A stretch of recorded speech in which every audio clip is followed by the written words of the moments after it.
Hello, plus two students. I'm Ruchita Sharma, lecturer in English, GSSS Barton. Before we start this lesson today, I would like to ask you some questions. The questions are: do you see dreams? Are you happy with the life you lead? Do you wish to make a change? Are you ready to work towards it?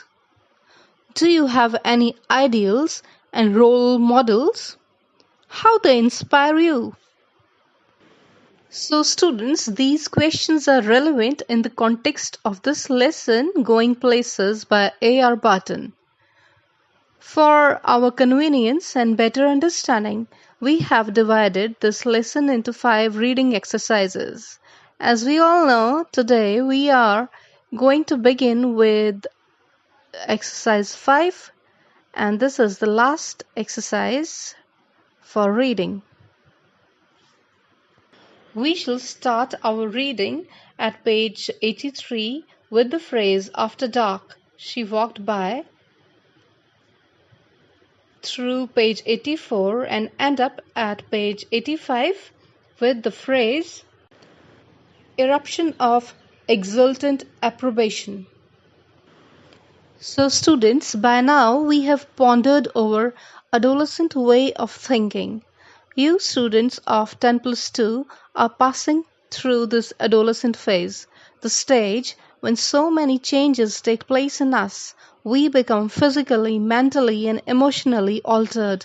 We are driven into a world of fantasy. Most of us daydream even of being in a world so different from our practical one. It is natural for us as teenagers to have unrealistic dreams. There are both benefits and disadvantages of this hero worship and fantasizing or running with our imagination as Sophie does in the story.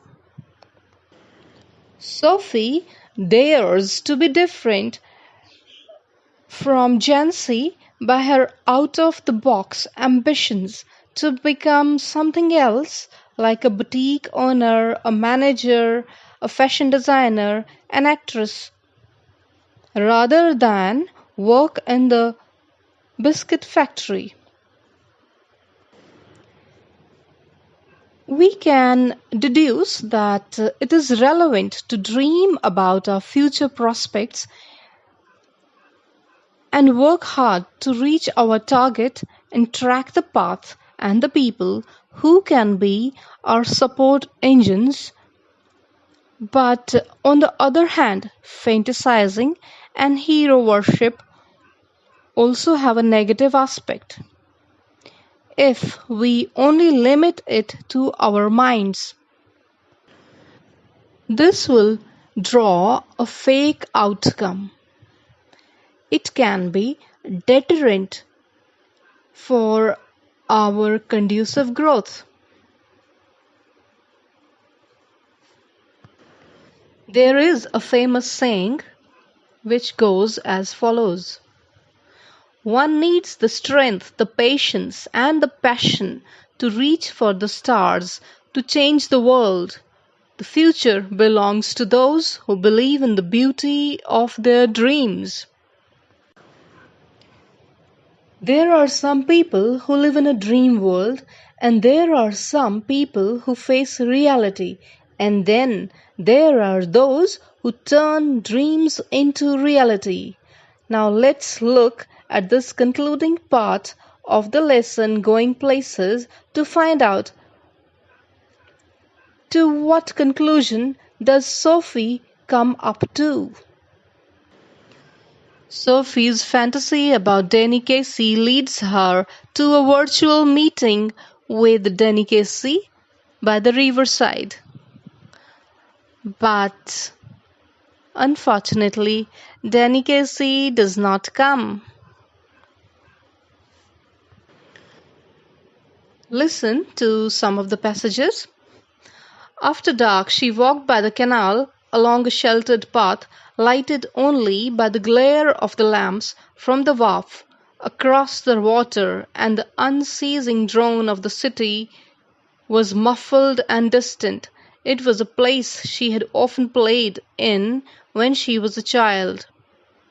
There was a wooden bench beneath a solitary elm where lovers sometimes came. She sat down to wait. It was the perfect place, she had always thought so, for a meeting of this kind, for those who wished not to be observed. She knew he would approve. For some while, waiting, she imagined his coming. She watched along the canal, seeing him come out of the shadows, imagining her own consequent excitement.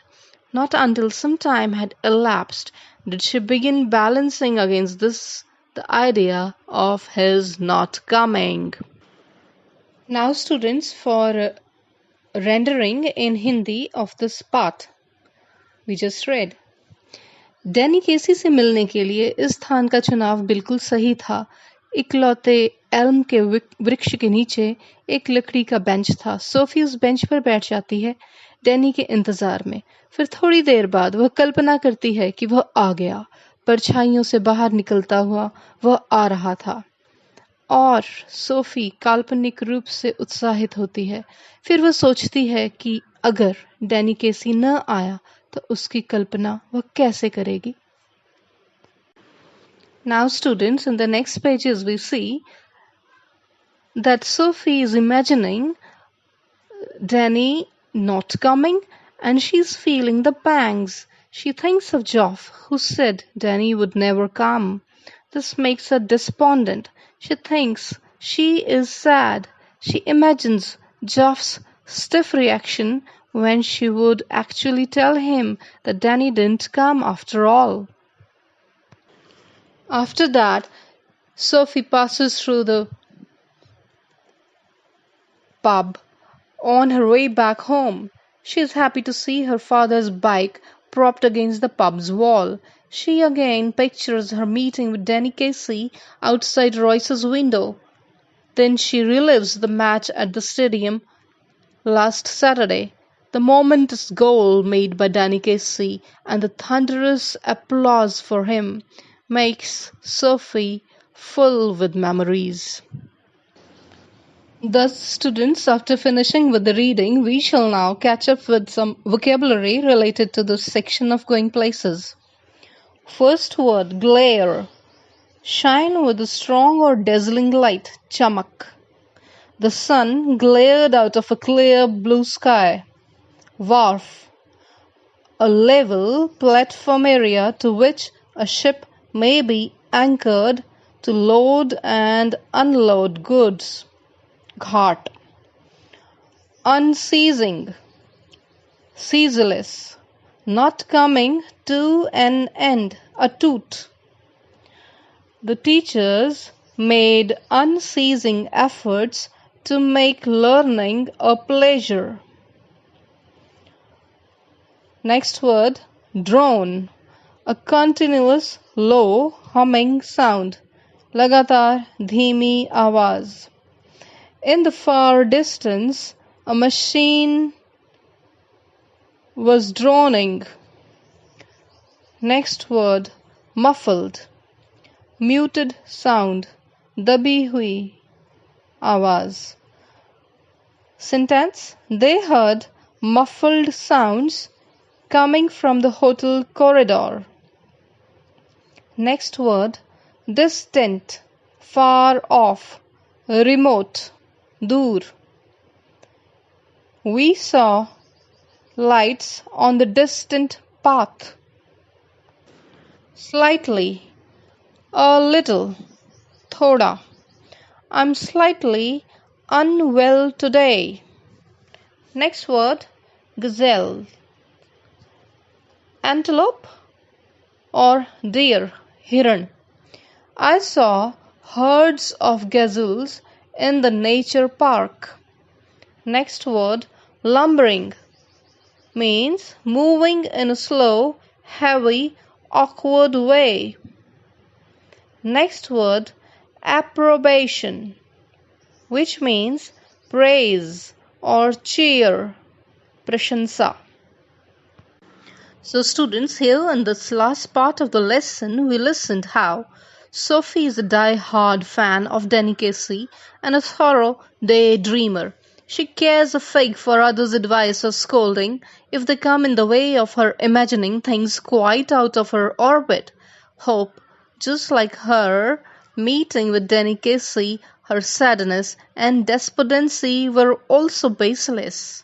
Students, keep honing your listening, speaking, reading, and writing skills. God bless.